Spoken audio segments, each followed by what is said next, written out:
Meu nome é Jorge. Quando minha namorada insistiu que eu conhecesse os pais dela num jantar, disse que era importante para ela. E quando alguém de quem você gosta pede algo assim, você simplesmente vai, né? Fui achando que seria um jantar tranquilo, uma conversa educada, talvez até meio travada. Só que, naquela noite, minha namorada riu e me xingou em espanhol bem na frente dos pais. A pobrezinha achou que eu não entendia nada do que ela dizia. Mal sabia ela que eu entendia tudo. E no final daquele jantar, eu preparei uma surpresinha que ela jamais imaginaria. Lembro direitinho de quando conheci a Gisele. Eu tinha acabado de entrar numa empresa farmacêutica de médio porte, num cargo júnior. Nada muito glamuroso. Lidava com planilha, nota fiscal, despacho interno, aquele combo. Mesmo assim, o salário era decente. E, mais importante, dava para crescer. Foi num dia típico de escritório, no meio de uma pilha de papel, que ela apareceu. A Gisele trabalhava numa transportadora parceira da empresa. Eles cuidavam da entrega de encomendas entre as filiais. Naquela tarde, ela chegou com um envelope acolchoado endereçado ao meu supervisor. Como ele não estava, sobrou para mim, o fiel escudeiro dos horários comerciais, receber a encomenda. Achei que era só mais uma entrega rotineira, mas a Gisele entrou com uma postura firme, profissional, tipo quem não perde tempo com rodeio. E por algum motivo misterioso do inverso, aquilo me deu vontade de fazer ela rir. Sei lá por quê. Soltei uma piada besta dizendo que nosso andar era a parada mais emocionante da rota dela e que ela devia aproveitar bem a experiência. Não era nenhuma pérola do stand-up, mas ela deu um sorrisinho. E nas semanas seguintes, toda vez que ela trazia alguma coisa para o nosso andar, não largava e sumia. Começou a ficar, fazer perguntas, primeiro sobre o trabalho, depois sobre mim. A certa altura ficou claro que não era mais sobre os pacotes. Ela tinha um charme daqueles que não força, sabe? Natural, leve. E não demorou para eu perceber que queria mais daquilo, fosse lá o que fosse. Eu estava solteiro, sem rolos pendentes. E fazia tempo que alguém interessante assim não cruzava meu caminho. Ela também parecia ver algo em mim. Então, decidi parar de pensar demais. Numa dessas visitas dela, quando já estava quase saindo, perguntei na maior naturalidade: "E aí, qual o plano para hoje à noite?" Achei que ela fosse dizer algo tipo ver um filme com os amigos ou ficar de boa em casa, mas ela sorriu e soltou: "Dormi, dormi só." Nós dois caímos na risada. Foi tão espontâneo que desarmou qualquer tensão. Pensei, essa é minha brecha. E mandei: "Tem um plano melhor. Um lugar novo que uma amiga me indicou. Comida boa, ambiente tranquilo.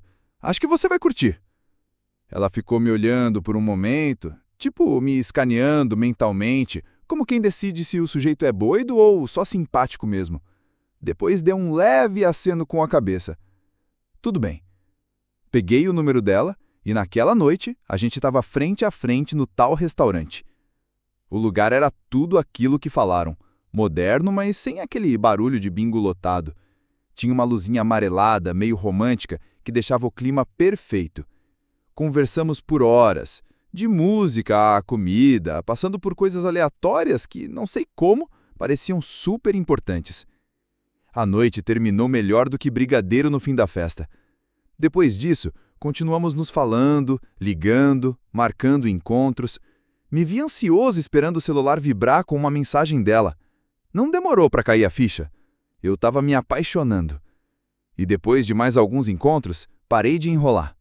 Um dia, olhei nos olhos dela e mandei: "Quer namorar comigo?" Ela sorriu e disse sim.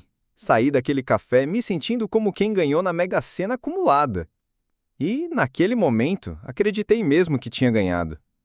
Nos primeiros 3 anos, as coisas entre a Gisele e eu foram ótimas. Não era conto de fadas da Disney, mas a gente se entendia. Fizemos viagens de fim de semana, maratonas de série ruim e passamos madrugadas conversando sobre tudo e sobre nada. Ela se dava bem com meus amigos e eu até me acostumei com os hábitos esquisitos dela, tipo colocar ketchup na picanha grelhada, não me perguntem. Rolavam uns desentendimentos, claro, mas nada que parecesse fim do mundo. Mas aí, a irmã mais nova dela se casou e senti um clique. Uma mudança sutil, mas perceptível. A Gisele começou com umas piadinhas sobre casamento, Tipo, e aí, quando vai ser a nossa vez? Tudo com aquele tom de brincadeira que a gente finge não notar. Só que com o tempo, a coisa ficou mais séria. Ela começou a falar sobre as expectativas dos pais dela, sobre como, na cultura da família, não era só o que a gente queria que contava, era o que os pais esperavam. E eles esperavam que ela se acertasse na vida, como diz tia Neide depois do terceiro copo de vinho. Eu entendi o lado dela. A família era bem tradicional, unida, e a pressão devia ser pesada. Mas também sabia que eu não estava pronto para fazer o pedido ainda. Não era porque eu não queria. Eu amava. Só que tinha feito uma promessa a mim mesmo. Não entraria em um casamento carregando boletos até o pescoço. Eu estava na expectativa de uma promoção, pela qual ralei muito.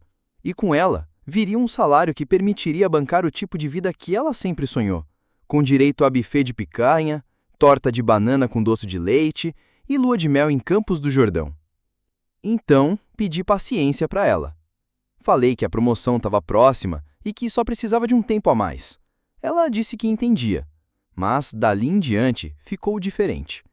Começou a demorar horas para responder mensagem, às vezes nem respondia. Falava comigo como se eu fosse um colega de repartição. Tentei puxar conversa, entender o que estava pegando, mas ela desconversava. Aí, alguns dias antes de um fim de semana, a Gisele me mandou uma mensagem. Oi, você tá livre neste fim de semana? Meus pais querem te conhecer. Fiquei olhando para o celular, paralisado. Aquilo me pegou no contrapé. Sim, a gente estava num relacionamento sério, mas conhecer os sogros é outro nível. Meu primeiro impulso foi dizer não. Comecei até a digitar uma desculpa. Mas antes que eu apertasse enviar, ela mandou outra mensagem. Sério? O que pode ser mais importante do que conhecer meus pais? Essa pergunta me travou. Eu não tinha uma boa resposta. Não é como se eu estivesse super ocupado. Eu só estava nervoso mesmo. Conhecer os sogros é tipo uma entrevista de emprego com os jurados que te analisam como se fosse um concurso de dança no Faustão. E se eles não gostarem de você? Já era. Tentei ligar para ela, na esperança de explicar melhor pelo telefone, mas ela foi direta. Olha, se a gente se leva a sério, isso nem era para ser uma discussão. E ela estava certa. Eu não queria brigar. A gente já tinha batido boca por umas besteiras ultimamente e eu não queria iniciar uma terceira guerra mundial por causa disso. Então, respirei fundo e falei, tá bom, vamos sim. Na mesma hora, o tom dela mudou. Ficou até leve. Ótimo, eles vão te adorar, disse como se já tivesse certeza. Aquilo me deu uma acalmada, mas ainda assim, eu sabia que precisava fazer bonito. Primeira impressão é que nem café. Se for ruim logo de cara, ninguém quer mais saber depois. Comecei a me preparar como quem vai para um encontro com a Receita Federal. Comprei uma garrafa de vinho daquelas mais chiques, dessas que vem até com rolha complicada de abrir. Escolhi uma calça jeans escura, um blazer alinhado, sapato engraxado. Até dei uma googlanda sobre etiqueta de jantar. Só por precaução, né? Chegou o sábado. Eu estava me sentindo pronto para a entrevista da vida. E, no fundo, era isso mesmo. Estava ali para provar que era bom o bastante para a filha deles. Fui até a casa deles com a garrafa de vinho no banco do passageiro, como se fosse um troféu. Lembro de ficar uns segundos parado dentro do carro, respirando fundo e repetindo para mim mesmo. Vai com calma, seja você mesmo. Seja educado. Você consegue. Toquei a campainha e esperei. O jantar começou até bem tranquilo, sinceramente. Os pais da Gisele foram simpáticos na porta, sorrindo como se estivessem animados em me conhecer. O pai dela até me deu um aperto de mão digno de político em campanha. Entramos. Enquanto Gisele e a mãe dela iam para a cozinha terminar a comida, o pai dela me ofereceu um lugar e uma bebida. Conversamos leve. Ele fazia perguntas, assentia, sorria, e eu pensando, olha só, vai ser menos traumático do que eu achei. Aí a mãe dela chamou para jantar e fomos para a sala de jantar. No começo tudo fluía bem, eu até agradeci mentalmente. O pai dela continuava puxando papo, querendo saber sobre meu trabalho. Dava para perceber que ele estava me sondando, tipo o Sherlock Holmes, tentando descobrir se eu era um bom partido ou um mico-leão dourado perdido no asfalto. Respondi com calma, sem forçar. Mas aí a coisa desandou. A mãe dela soltou uma frase em espanhol e a mesa caiu na gargalhada.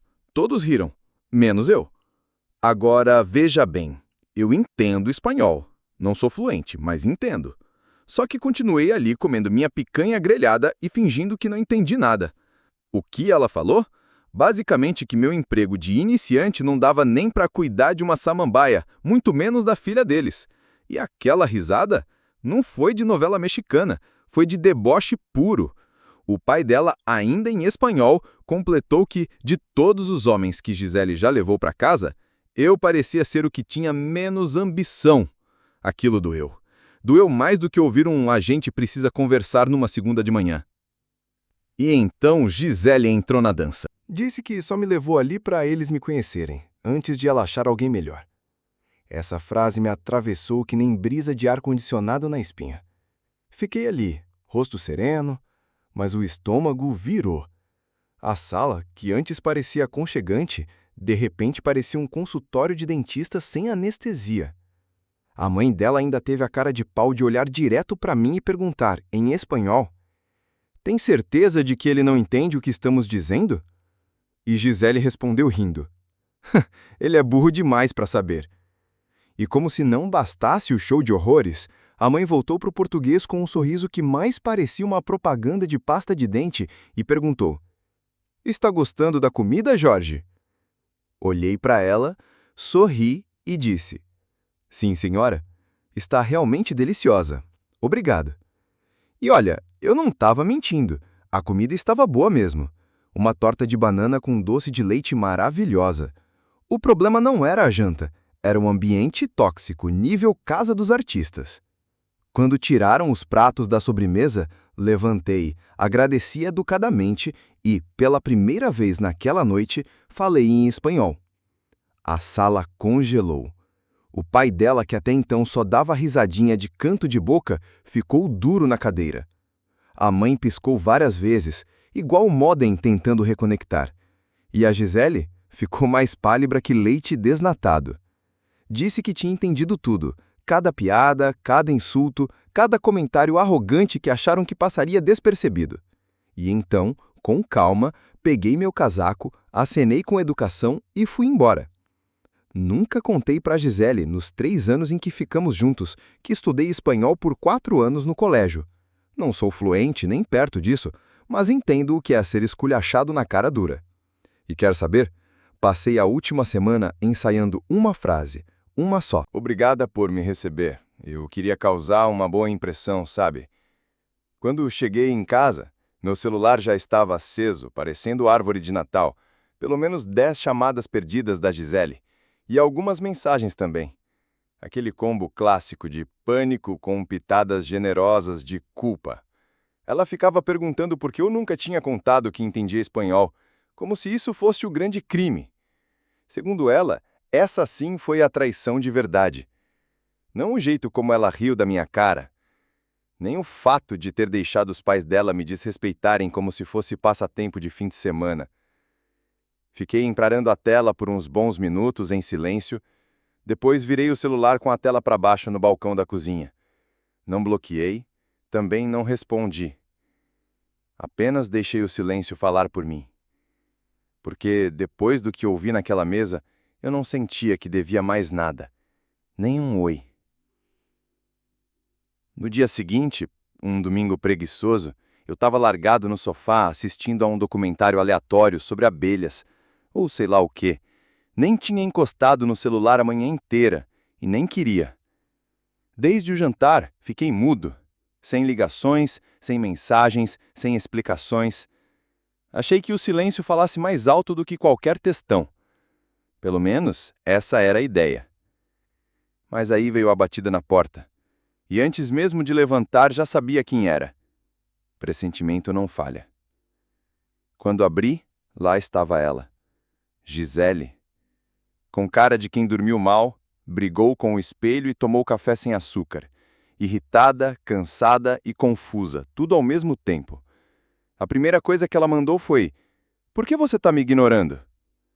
Direto ao ponto. E eu também fui. Sem titubear, respondi: "Não te devo nada."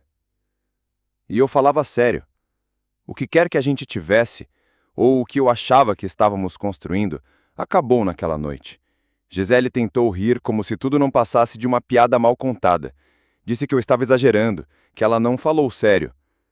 Mas o problema é justamente esse.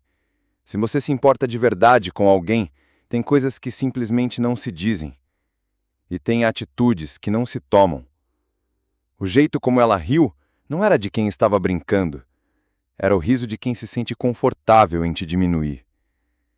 Quando ela tentou se aproximar e forçar a entrada, eu fui mais rápido. Estiquei o braço e impedi. Você não é bem-vinda aqui. Falei com a firmeza de quem já tinha chorado tudo na noite anterior. O rosto dela travou. Acho que não esperava por isso. Talvez achasse que eu fosse fazer escândalo, abrir debate, implorar. Mas não. Apenas fechei a porta. E tranquei. Literalmente e simbolicamente. Claro, o silêncio durou pouco. Minutos depois, começaram as mensagens, chamadas, áudios. No começo, era o de sempre. Você está exagerando. Podemos conversar? Depois a coisa azedou. Veio o pacote completo: culpa, xingamentos, acusações de que eu era frio, insensível, complicado. Eu só olhava para a tela, vendo tudo virar um grande chiado branco. Foi nesse ponto que bloqueei tudo: celular, rede social, até o e-mail da firma. Fiz isso para respirar. Fiz porque pela primeira vez enxerguei com clareza quem ela era e percebi que eu merecia paz. Pelo amor de Deus, só isso. Sei que parece fácil falando assim, mas abandonar aquele relacionamento foi como arrancar um dente do siso inflamado, sem anestesia. Doeu. Mentiria se dissesse que não. Teve momentos bons, teve sim. Teve risada, teve picanha grelhada na laje, teve torta de banana com doce de leite num domingo chuvoso. Mas depois daquele jantar, vendo quem ela era quando achava que eu não estava entendendo nem prestando atenção, não dava mais para fingir. Respeito é linha reta. Cruzou, perdeu. E uma vez que se perde isso, não tem volta. Então terminei. E os dias seguintes foram um pequeno inferninho. Me peguei perguntando se eu tinha ignorado algum sinal, se tinha feito vista grossa. Mas às vezes as pessoas usam máscaras tão bem que nem o Detran pegava na biometria. Mesmo encarando de frente, a gente não vê as rachaduras até a casa cair. Então eu aceitei. Sem me culpar. Apenas segui em frente. Me voltei para dentro. Comecei a focar em mim mesmo, nos meus projetos, na saúde, no que eu tinha deixado de lado. Voltei a ler os livros que estavam pegando pó, reencontrei uns amigos do colégio e até ajeitei o jardim da varanda, aquele mesmo que ela dizia que não era prático. Não estou tentando tampar buraco nenhum, só quis entender, conviver com o que aconteceu e crescer a partir disso. E olha, não estou dizendo que já me curei completamente. Isso não acontece da noite para o dia. Mas estou no caminho. E o que me mantém firme é saber que não deixei aquela noite me definir. Não entrei no jogo dela. Me defendi do jeito certo, com dignidade. Um dia vou encontrar alguém que me veja de verdade, sem joguinhos. Mas até lá, estou tranquilo. Melhor que tranquilo, na real. Estou descobrindo quem eu sou sem o ruído de ninguém abafando minha voz. E se tem uma coisa que aprendi com tudo isso, é que respeito próprio não é moeda de troca. Não importa o quanto você goste de alguém, tem que gostar mais de você primeiro. Aquele jantar não foi só o fim de um namoro, foi o começo da minha melhor fase. Uma vida honesta, leve e inteiramente minha. Obrigado por me ouvir. Às vezes, só conhecemos o verdadeiro caráter das pessoas quando elas acham que ninguém está prestando atenção. Jorge foi colocado à prova, não só como namorado, mas como ser humano, em um jantar onde deveria ser acolhido. O que ele presenciou, os risos, os julgamentos, a traição sutil, mostrou que o amor, sem respeito, é só ilusão embalada. E o mais doloroso é perceber que a pessoa que diz te amar pode ser justamente quem mais contribui para te diminuir. Mas Jorge escolheu o silêncio como resposta, não por fraqueza, mas por força. Ele se defendeu sem descer ao nível de quem o feriu. E essa escolha mostrou que dignidade vale mais do que qualquer desculpa tardia. É preciso coragem para sair de onde não se é respeitado, e mais ainda para não carregar rancor. Jorge foi embora daquela casa de cabeça erguida, E às vezes, esse é o maior ato de amor próprio que alguém pode ter. A maior lição dessa história é que o amor não pode servir de desculpa para aceitar menos do que você merece. Jorge amava Gisele, mas isso não o impediu de enxergar que respeito é inegociável. Muitas vezes ficamos em relações acreditando que pequenas humilhações fazem parte do processo, que é normal aguentar por amor, mas não é. Amor de verdade não ridiculariza, não testa limites de forma cruel e nunca, jamais permite que você seja zombado por quem deveria te proteger. Ao sair daquele jantar e não olhar para trás, Jorge nos mostrou que reconhecer o próprio valor é mais importante do que salvar uma relação desequilibrada. A verdadeira vitória não foi dar uma resposta em espanhol, foi saber o momento certo de ir embora com a cabeça em paz. Você pode até não controlar como as pessoas te tratam, mas sempre pode escolher o que tolera. E quando você se escolhe, o mundo começa a te enxergar de um jeito diferente. Agora me diz, você teria reagido da mesma forma que Jorge, ou teria explodido ali mesmo na mesa?